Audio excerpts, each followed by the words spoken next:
ചന്ദ്രസേനെ കൊല്ലാൻ പദ്ധതിയിട്ടതും അതിനുവേണ്ടി അനന്തകൃഷ്ണനെ ഏർപ്പാടാക്കിയതും അമൃത തന്നെയായിരുന്നു. ഇല്ല, ഞങ്ങളുടെ ചേച്ചി ഒരിക്കലും അത് ചെയ്യില്ല. അത് ഞങ്ങൾക്ക് നല്ല ബോധ്യമുണ്ട്. അതിനിത് ഞാൻ പറഞ്ഞതല്ല, അമൃത സ്വയം സമ്മതിച്ചതാ. ഞങ്ങള് ജീവന് തുല്യം സ്നേഹിക്കുന്ന ഒരാളാ അമൃതേച്ചി. ഞങ്ങള് മറന്നിട്ട് ഒരു കാര്യവും ഒരു കാലത്തും അമൃതേച്ചി ചെയ്യില്ല. അമൃത ഈ കൊടും ക്രൂരത ചെയ്തതും നിങ്ങൾക്കൊക്കെ വേണ്ടി തന്നെ.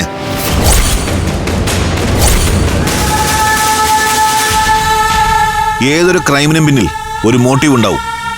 എന്നുവെച്ചാ കുറ്റവാളി ആ കുറ്റകൃത്യം ചെയ്യാനുള്ള കാരണം. അത് കണ്ടെത്താനായാൽ ഏത് കുറ്റകൃത്യവും തെളിയിക്കാൻ എളുപ്പമാ. അമൃതയുടെ കാര്യത്തിലും സ്വന്തം അച്ഛന്റെ കൊലപാതകത്തിലുള്ള മോട്ടീവ് ഞങ്ങൾക്ക് വ്യക്തമായി കഴിഞ്ഞു. സാർ എന്താ പറഞ്ഞു വരുന്നേ? അമൃതേച്ചിക്ക് ഞങ്ങളുടെ അച്ഛനെ കൊല്ലാൻ എന്ത് മോട്ടീവാ ഉണ്ടായിരുന്നത്? അതൊക്കെ പറയേണ്ടത് ഞാൻ പറഞ്ഞോളാം. അമൃതേച്ചി ഒരു ഉറുമ്പിനും പോലും നോവിക്കാത്ത പാവമാണ് സർ. അങ്ങനെയുള്ള ഒരാൾക്ക് എങ്ങനെ സ്വന്തം അച്ഛനെ കൊല്ലാൻ കഴിയും? അത് ചെയ്തിട്ട് ചേച്ചിക്ക് എന്ത് കിട്ടാനാ? അത് പോയിന്റ്. ആ ചോദ്യത്തിന് ഉത്തരം ഞാൻ പറഞ്ഞുതരാം.